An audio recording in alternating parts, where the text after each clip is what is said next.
Pledge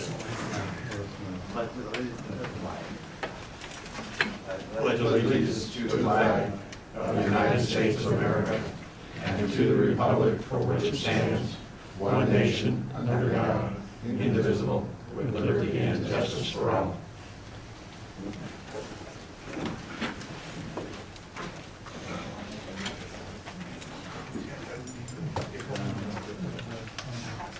And the roll call, we have 4 commissioners present. Now we'll approve the agenda, or not approve it. Mr. Chairman, I'd like to add one item B under approval of the agenda, report from closed session. That would be my only correction to the agenda. Under which one, Tim? Right after approval of the agenda, report from Oh, closed B session. under that, okay. Yeah, add a B there. I think we also need to delete action item number 1. And the chair has requested that we move to table action item number 1, resolution 08-2015. Thank you. That's okay. Yeah. All in favor, say aye. Aye. Opposed, same sign. Public comment.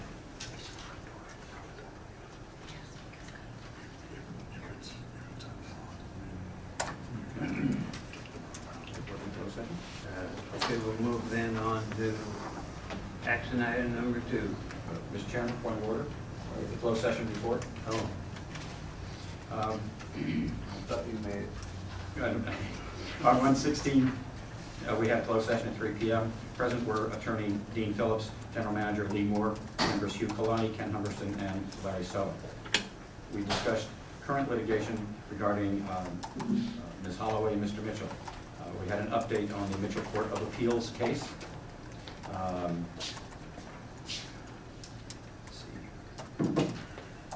And we had an update on the federal case filed by Ms. Holloway. The update indicates that we are close to completion on that case. And that concludes my report. Thank you.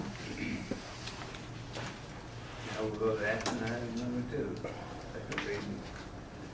Ken? Mr. Chairman, I move the board approve resolution 092015, amending board policy section 3.2, budget committee membership and responsibilities. Second. Essentially, this is a changing of The the... motion I was looking for is to read it by title only. Okay. I'll modify my motion to have it read by title only. Second. Mr. Chairman, and for the members of the public who may not know what agenda item 2 is about, as you know, the board has voted to go to biennial budgets, and as a result of that, the terms of budget committee members would change. And so they would go from 2 years to 4 years, and as a result, we needed to modify board policy 3.2, and therefore, resolution 092015, resolution amending Clackamas River Water Board policy 3.2, whereas the regular meeting was called by the Board of Clackamas County Water District on February 12, 2015, and whereas pursuant to the provisions of ORS 19240, notice of said regular meeting and the purpose thereof was given by email, Clackamas River Water website, and or telephone to the members of the governing body, the news media, which have requested notice in the general public in accordance with the requirement of the statutes. And whereas after consideration, the Board of Commissioners find that Clackamas River Water Board Policy 3.2, Budget Committee membership and responsibilities. Thank you. Any comments or questions? Anybody from the public wish to testify? Seeing none? Did somebody say it? Guess not. Saying not, this is a roll call vote. Those in favor say aye, those opposed say no. Commissioner Humberston? Aye. Commissioner Kalani? Aye. Commissioner McNeil? Aye. Commissioner Sullivan? Aye. Motion carries 4-0. Action item number 3. Mr. Chairman, I move the board adopt ordinance 01-2015, amending the cross-connection control ordinance. Second. As real quick, if I could, request that the motion be, well, there's a slight change to section 6, the penalty section in the ordinance, and I apologize for not including that in the revision. So if I can just draw your attention to that. I believe I have the wording, Yes. Mr. Moore, so I can, basically the last sentence, we're asking to revise it to, in addition to termination of service under the district's rules and regulations, violation of this ordinance shall also be subject to a civil penalty of up to $500 for each day of continued violation. So it's adding the words up to and continued. I'll modify the motion to accept the words up to. Very good. So we need to read that by title. Yeah, just title only. Okay, so reading by title only, ordinance number 012015, an ordinance providing for a cross-connection control program as mandated by the Oregon Health Authority and repealing ordinance number 2-2006. Whereas the Board of Commissioners of Clackamas River Water previously adopted ordinance number 02-2006, which provided for a cross-connection control program, and whereas the Board of Commissioners finds upon recommendation of staff and legal counsel that it is necessary to repeal ordinance number 02-2006 and adopt this ordinance number 01-2015, and being fully advised, now is hereby ordained by the Board of Commissioners of Clackamas River Water that the following cross-connection control program is hereby approved and adopted. I have a question. Maybe you can answer this best. Why would we fine somebody civilly if they're posing a potential threat to the health of the public by not having certified that their cross-connection backflow equipment isn't working? Why wouldn't we just turn them off? That could be A remedy? one option that's available. I mean, I don't see it in here, and that's why I was wondering. What this particular policy is an enabling policy, Okay. and the expectation is that staff will then write procedures and the like. Administrative. And one of those will be how we intend to enforce. Oh, okay. Right. The compliance practices that are referred to in the ordinance, those will be revised once this ordinance is adopted. The customer compliance practices, Okay. yeah, that will include. And so that could include, I guess I'm looking at the greater Could good. include fine and or. Yeah, I mean, fine, but I mean, I think our responsibility, at least to the Oregon Health Division, is making sure that no bad nasties get from whatever's in their side is on our side. Correct. Right, and I just wanted to make sure that we had that incorporated into this ordinance or some other place, so that if that problem arises, we can go, okay, you know, we're not gonna take any more chances here, you're not playing, we're shutting you off. Yeah, we've been advised by council that whenever we have resolutions and ordinances to the board, that we should keep those as general as possible. Mm-hmm. And then it's almost like at the state level where you have a statute, Mhm. and then the real interpretation of that statute is via administrative rule. In the OER. We need the authority from the board, which is really the policy statement. Staff will then go on and Okay. draft the enablement. If I could direct your attention, Commissioner, to the second sentence of that section 6 penalty, it does call out that CRW has the option to discontinue service should there be a violation of over a certain time. And so if it's a fire service, would we then notify their insurance company that we have shut off the water to the sprinkler system, or not? I mean, do we have some responsibility? I don't know the answer to that. No, that would be, That's our responsibility or not. most insurance policies that I've seen say that if your status changes, it's up to the homeowner to notify the insurance companies, like your homeowner's insurance. Or if you were to go mortgage a vehicle and they require that you have insurance, if anything happens to the status of your insurance, it's really your responsibility to notify. I have one question, Mr. Chairman. Recently, Sunrise Water Authority revised their cross-connection ordinance also. Was wondering, is this fairly consistent with what they did? And if not, would we want it to be, given the relationship we are establishing with Sunrise Water Authority? That's a good question, and yes, we did review prior to issuing this addition, we did review their recently revised ordinance to try to, as much as possible, get some Similarity. Yeah, similarity between the two. Okay, thank you. I think the head honcho has something to say. If I may add, our new service coordinator works very close with the fire district on services, including fire services, and they work with the backflow group. So when something of that nature comes up, or it could come up, whether it's new or old, we do make phone calls and communicate with the fire district to see what they know about a situation. There may be things going on we don't know about. Like a complete demolition of a building. They've got things, we don't always get notice of those things. The fire district many times does too. And here again, is another cross-check of what's going on out there with our systems. And if we have a backflow issue on a fire system especially, the fire district usually gets contacted and talk about what's going on. Good. That's important That's not uncommon. because sure, we put the building at risk, but more importantly, we put the firefighters at risk.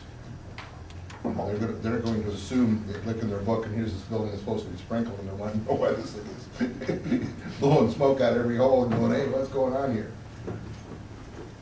And more comments or questions?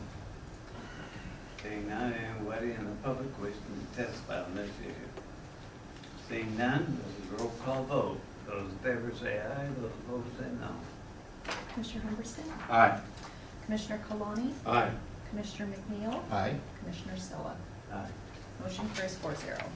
Action item number 4, Leland Road Service Area Concept Agreement. Ken? Mr. Chairman, I move that the board approve in concept the proposed water service transfer plan as outlined in the city's letter dated 1/2/2015. Second.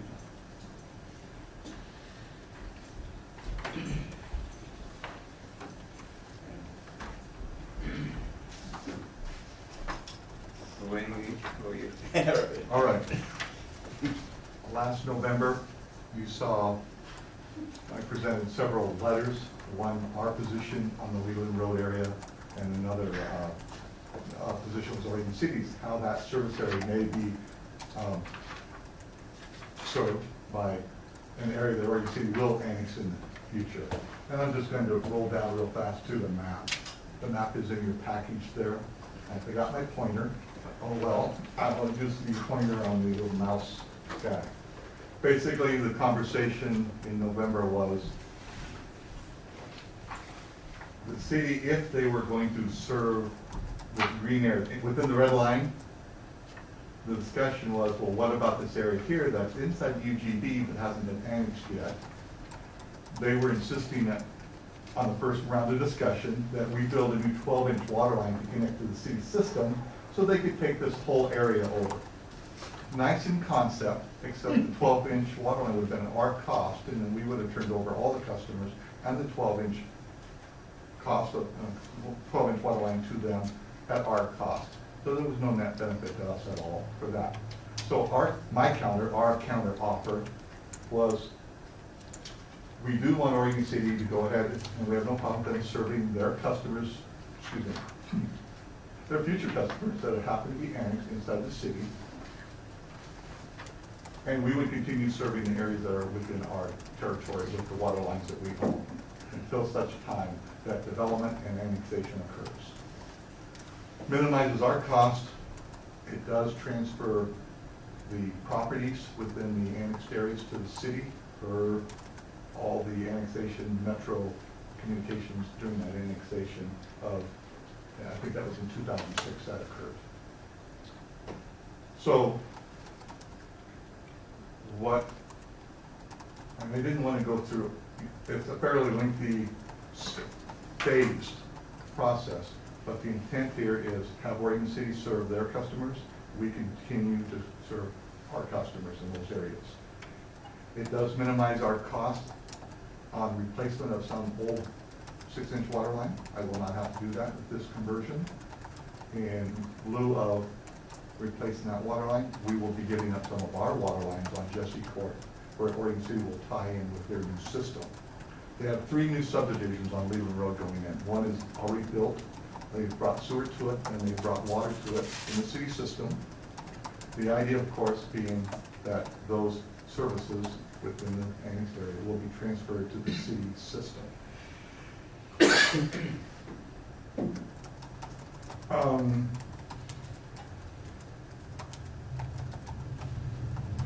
I'm assuming most of you have read the documentation prior, and in this short summary I put in the agenda. Basically, the proposal, the city will serve those areas that they annex. We'll continue serving areas outside this annexed area along Leland Road. We will be able to abandon old steel 6-inch water lines, and at last count, we had 35 leaks in that 700 feet that we've been fixing and working on for the last 20 years. Yep. Don's been out there many a times. And then when the city finishes their 12-inch, and with this agreement, we will allow them to do interconnects on Jesse and connecting a 6-inch water line through. And this, again, is inside the annexed area, and that will be also become their customers. Phase 1 work, they're doing right now, they're building their 12-inch water line on Leland as the master plan lays out. As part of that work, if we agree to it, they will transfer at their cost their services, our services, to the city system. We will work with the city on the design, and the city will pay for the construction of the interties at Jesse and Leland.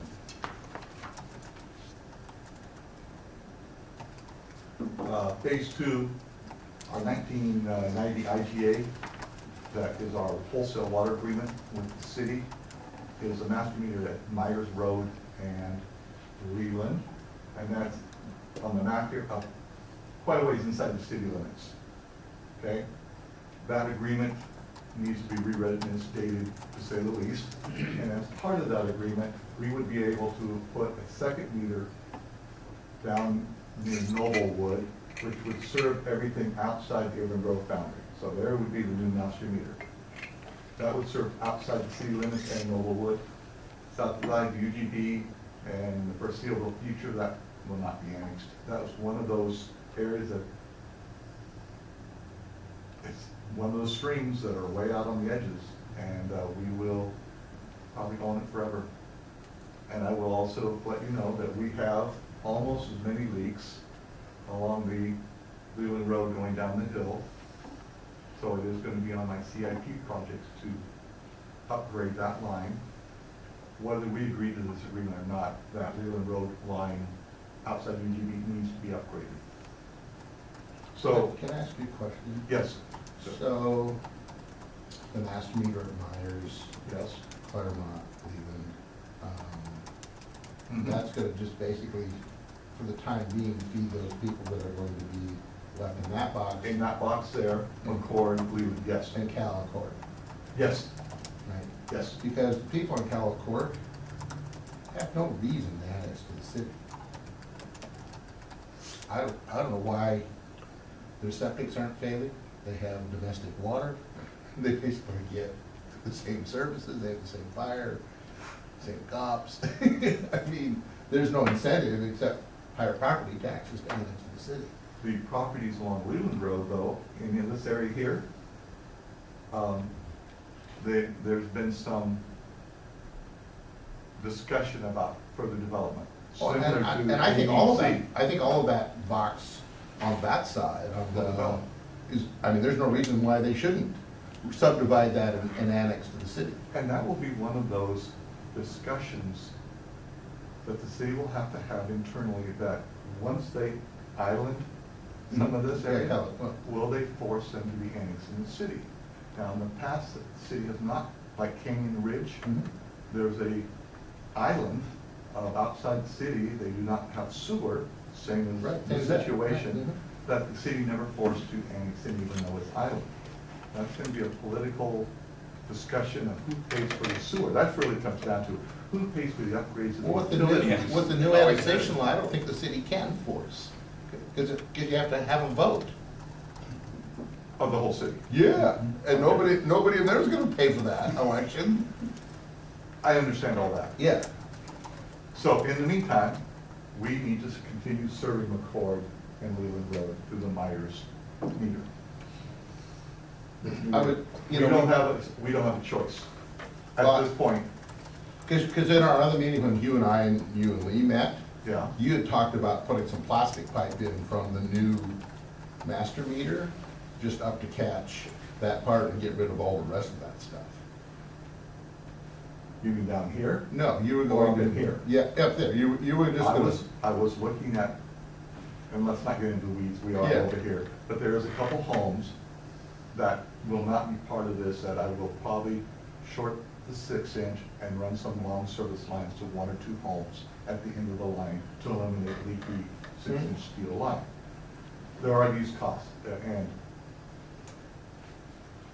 but it's just a cost of doing the business and keeping these people in a reasonable service and minimize our leakage issues in that area. And so that's my concern, Bob. It's Yeah. not the service, it's that if you read this agreement that we talked about, if any of the piping there fails, we're on the hook to fix the Yeah. pipe and the road. And that Yes. gets expensive over time. Yes. And so I'm just trying to reduce the number of times we have to go and open that street up to fix it, you know?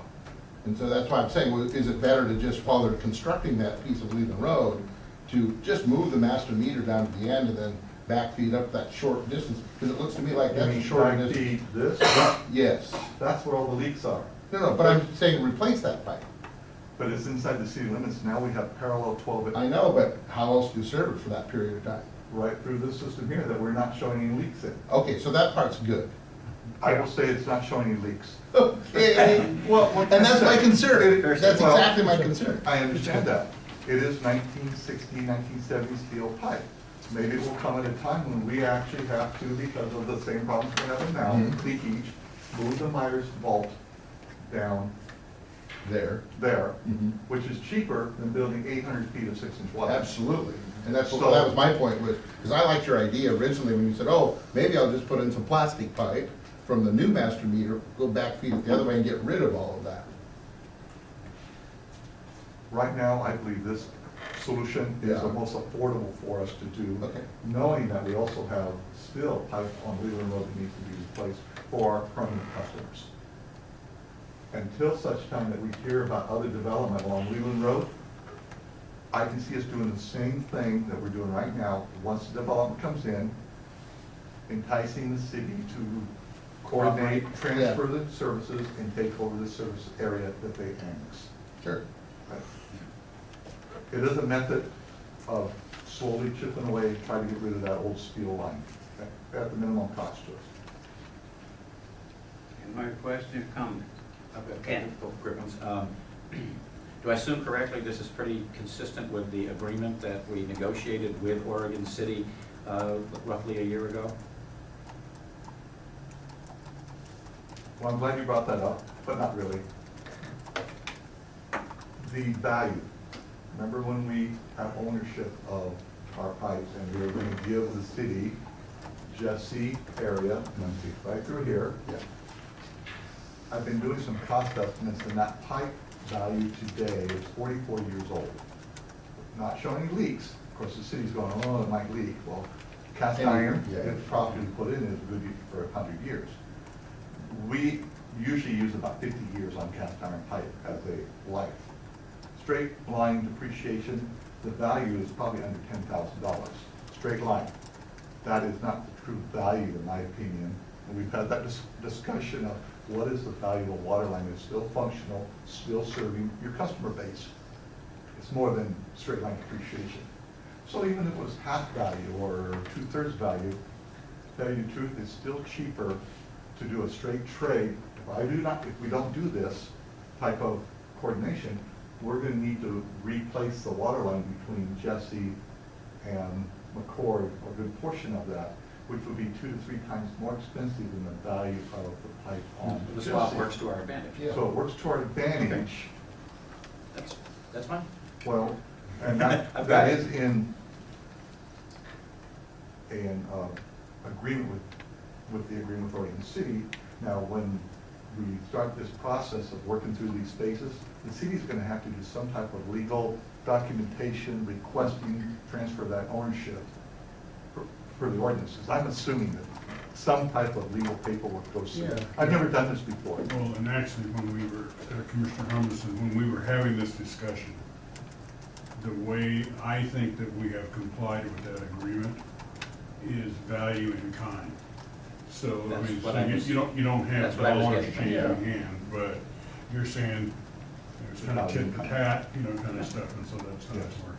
If we don't do it, we'll be out there again to repair lines.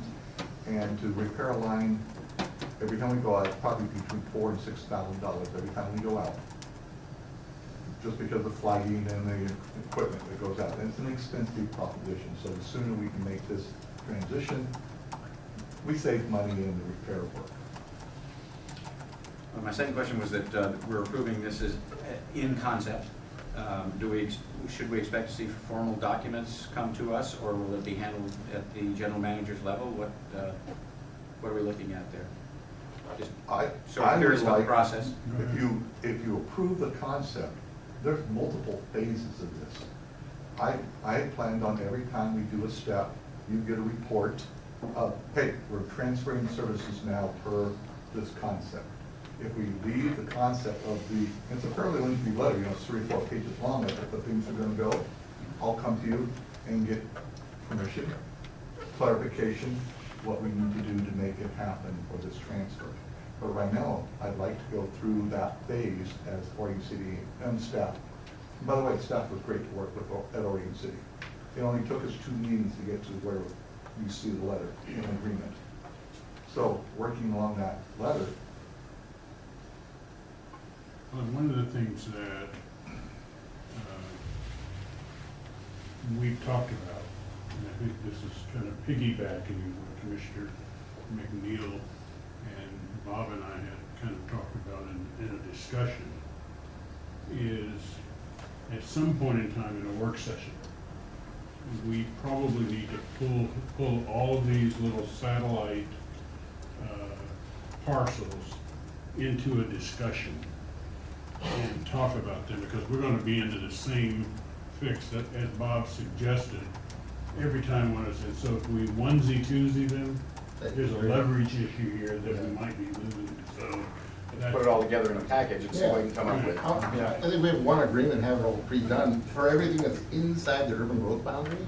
I think we'll save tons of staff time, and we'll, as a board, you'll know exactly kind of what those things are. I guess I have one other question. So, is it cheaper?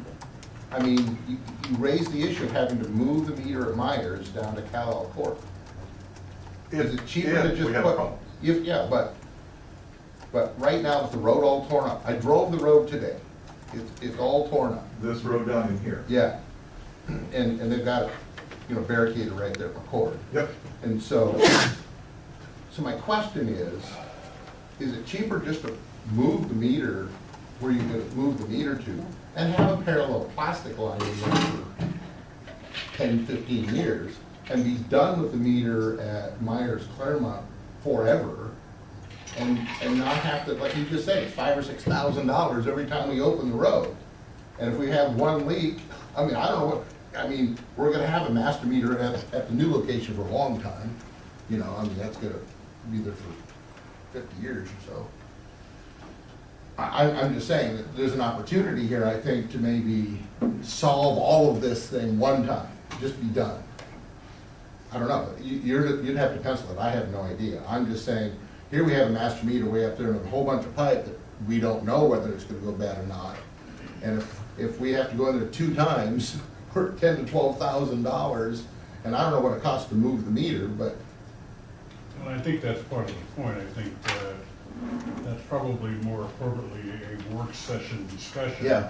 Because where we may be breaking even here, we may be losing money someplace else. And Yeah. so I think if we can put them all on the table, and quite frankly, we didn't go through and do that analysis, and so if we answer now, would be just right, Yeah, no, you have it'd be a to hip look at- shot. Yeah, no.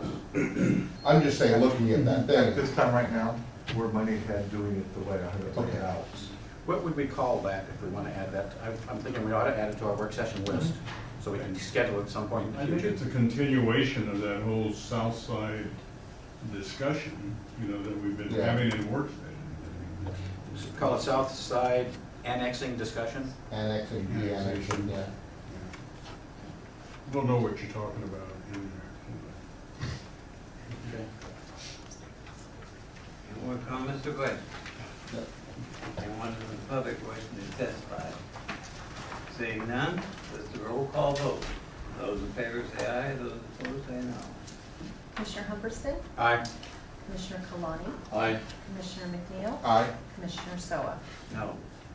Motion carries 3-1.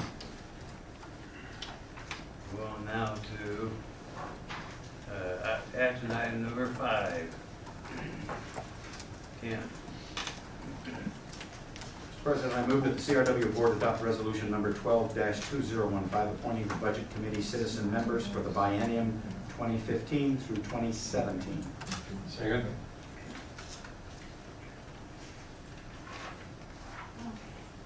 Karen. Yes, just one moment here. Here, we're not here.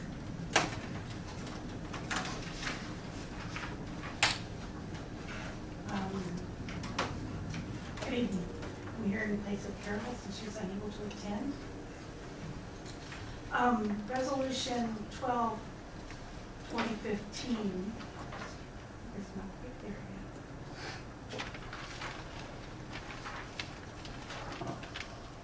yet. Is for budget vacancies. We have 2 vacancies on our committee currently, and we did receive 2 applications. You did receive that in your board packet.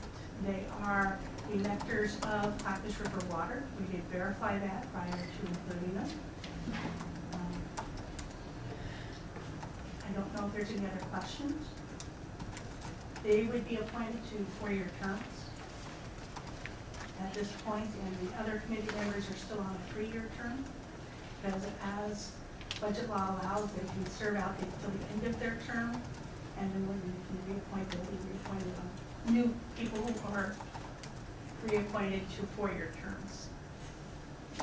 Thank you. Any more questions or comments? Any member of the public wishing to testify? Now your last chance to back up. You don't know what you're getting into here. This is a roll call vote. Any member of the public wishing to testify? Seeing none, this is a roll call vote.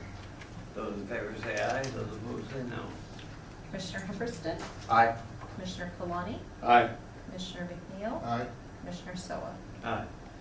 Motion carries 4-0. Go now to action item number 6. Ken.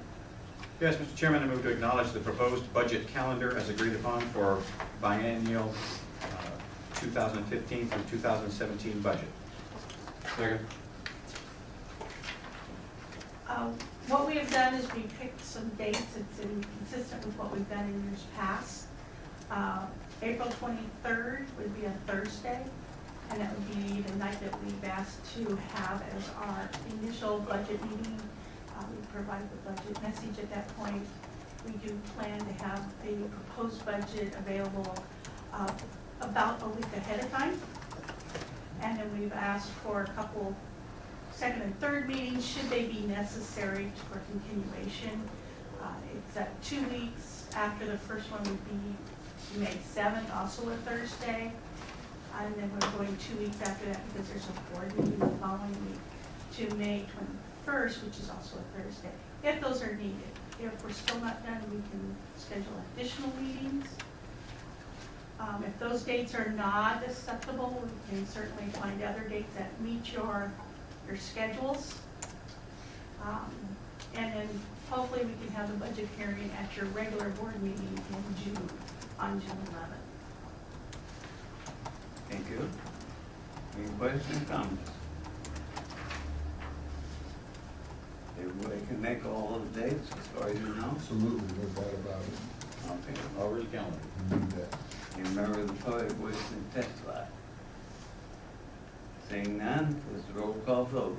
All those in favor say aye, those opposed say no. Commissioner Humberston? Aye. Commissioner Kalani? Aye. Commissioner McNeil? Aye. Commissioner Soa? Aye. Motion carries 4-0. Consent agenda. Ken? Yes, Mr. Chairman, I move to approve the consent agenda as presented. Second. Any questions or comments? I have one question. Yes. We send out grants pass for water analysis for Giardia and crypto analysis. And it costs us about $450 when we do so. I was wondering, is that something that we must do by law with a third party? Or is that something we could do ourselves if we had the equipment? And then the second follow-up would be, is if that's true, would it be worth the investment in the equipment? I'll answer the last question first. The answer is no, that the equipment and the processes that are used to do that evaluation are so specialized that it's the only lab in the region where those tests are due. Otherwise, I believe we'd have to send in samples. I believe it's Georgia or Florida, one of the two states, in order to do it. And I've talked with Dr. DiLorenzo about that, and she said as much as she'd like to, it's just not, it's cost prohibitive. Okay. That's it. Thank you. Any more questions or comments? And the voice vote? Can I make a point of order, Mr. Chairman? Yes. We seem to have this, and this happened before, consent agenda. In the middle of the other. Well, we have two consent agenda motions, and yet the consent agenda should simply be a single thing. Because we have CA1, which we've moved on, and CA2.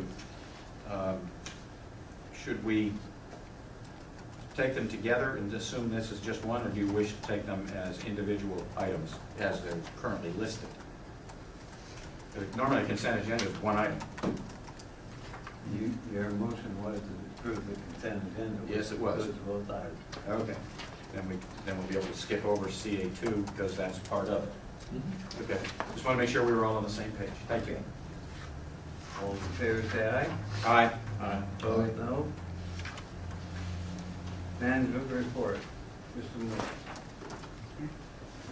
There's also number 7. Yeah, that would say, don't we need to do this one first? Item 7.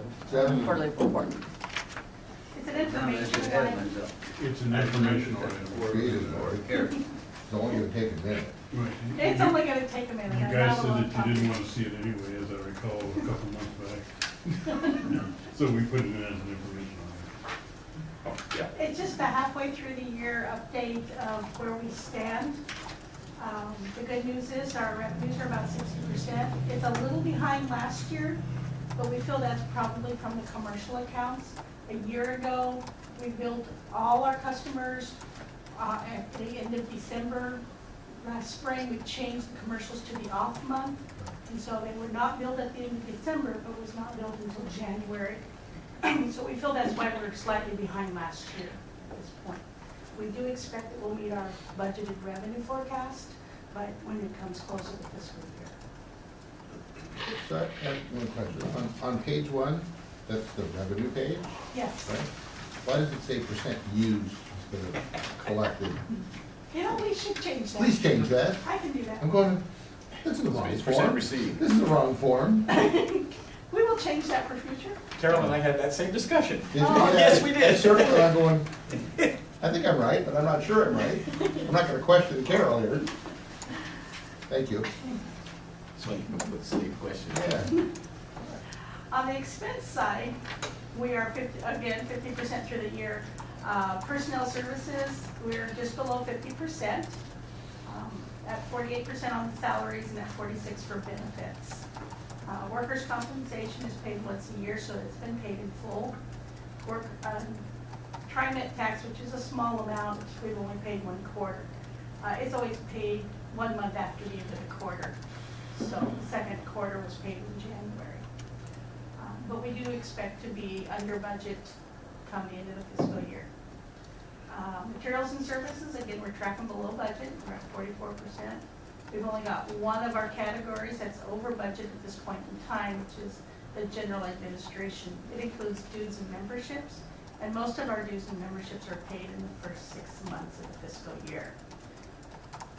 Capital outlay, we haven't spent a lot of that yet, but there's a lot of items in the works, so we're pretty sure we need most of that money. We will, of course, continue to watch our expenditures, making sure we don't go crazy, making sure that we get done what we need to do. We do feel we're in good shape between now and the end of the fiscal year. Are there any questions? Other than the one which I'll make in there. Already taken care of. Handled. Move on. Thank you very much. Thank you. Good. Ms. Moore.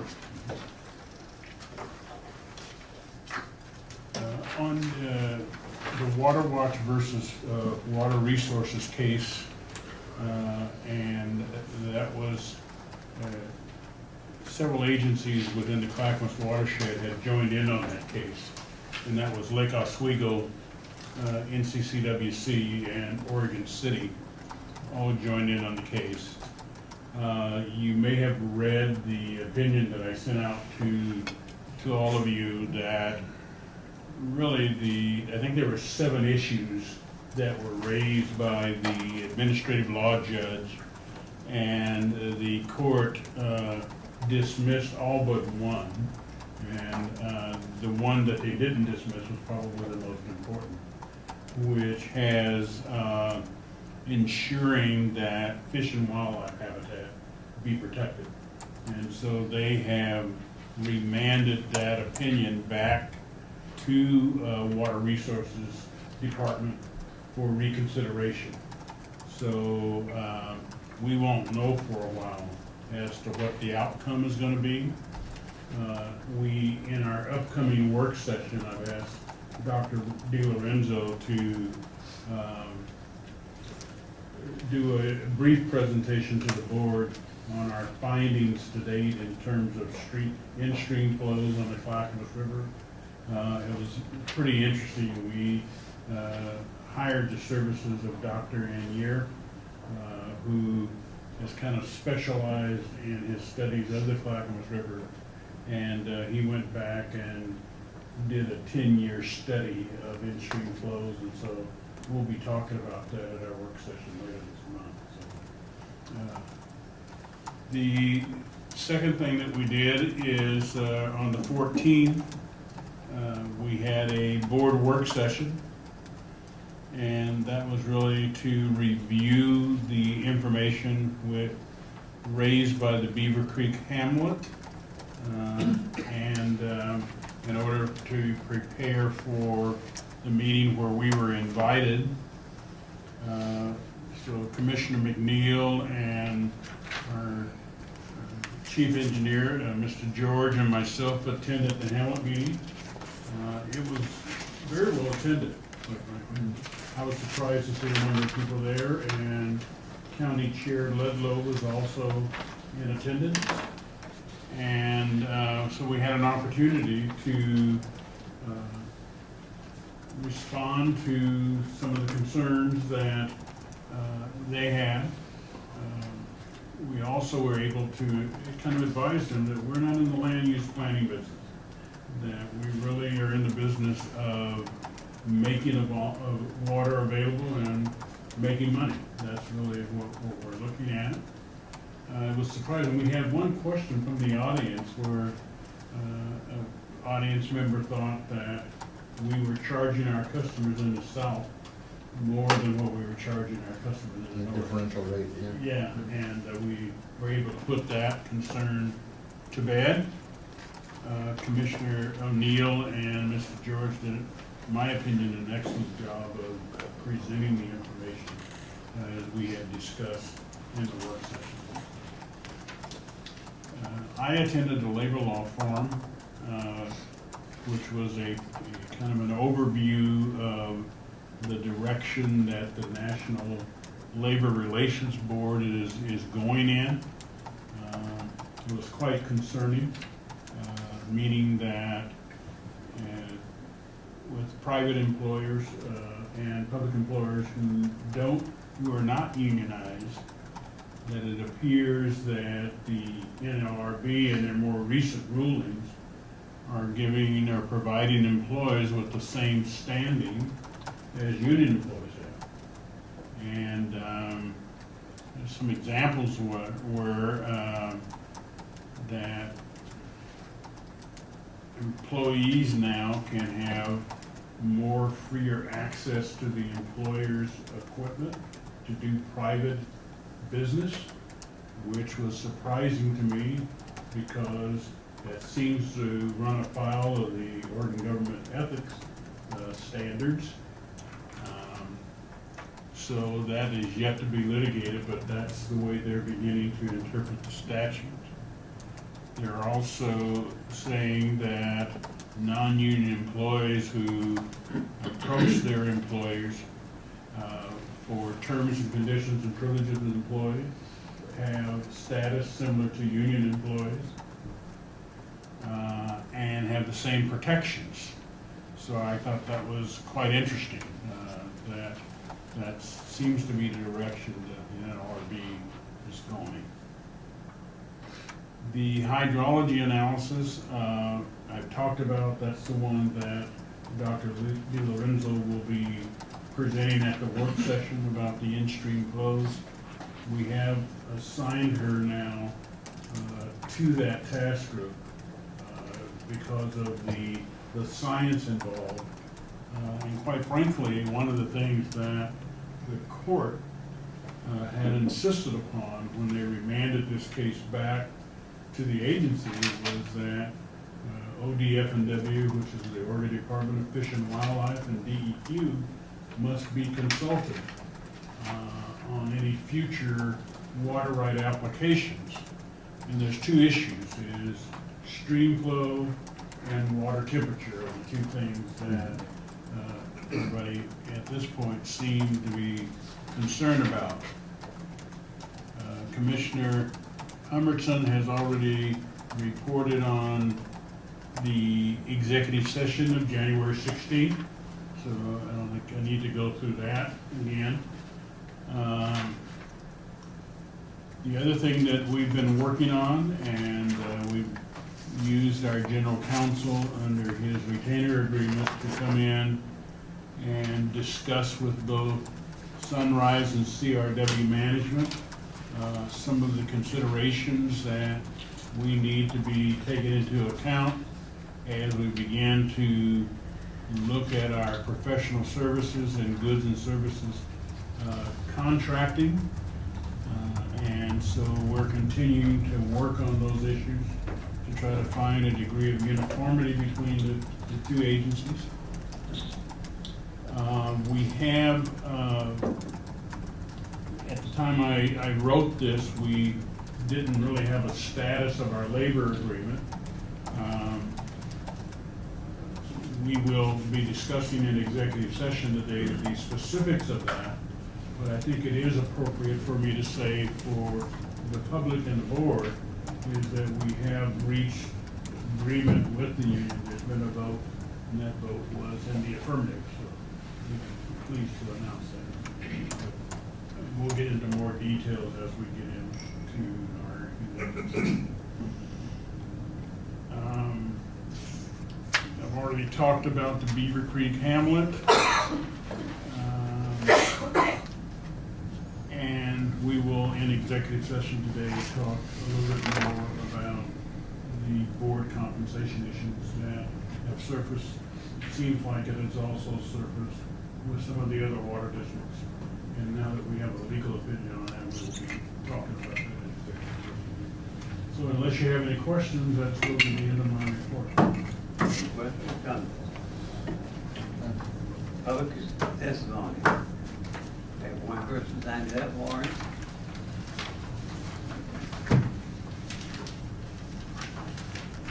I just have one or two questions.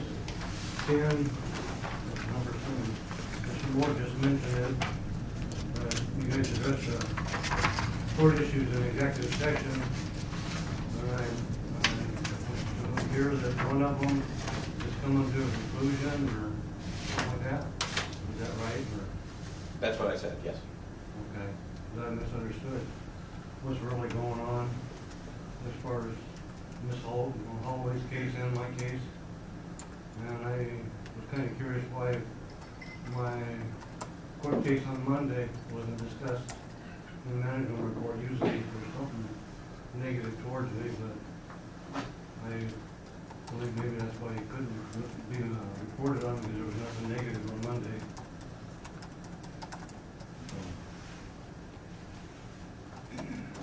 We're going to discuss that in the executive session, and we don't have a comment raised this time. Okay. That won't be tonight though, will it? Are you guys gonna, you're just gonna adjourn? We're going into executive session. Okay. But if your issue is discussed in closed session as part of our next regular general meeting, it will be reported out that that was discussed. Okay. But it hasn't been discussed yet, so I can't Okay. report it I out. didn't know if you guys got updated on what happened or, No. okay. All right, thanks. Thank you. Anyone else from the public who wishes to testify? Seeing none, we'll go on to commissioner business. Unless there's any specific business, we'll remind the commissioners to get your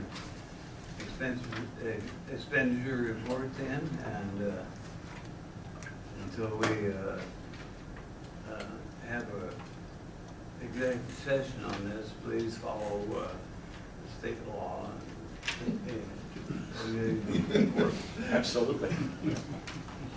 I guess, Larry, I would like to say, I wanted to thank Bob and Lee for going to the Hamlet meeting. I thought they did a great job.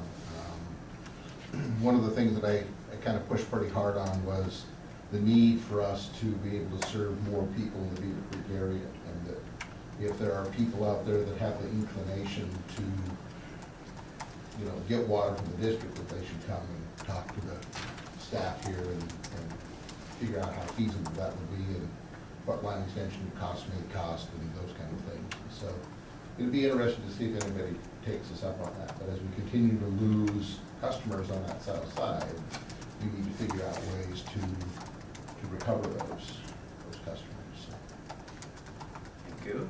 that's it. Is there anything else? We're adjourned.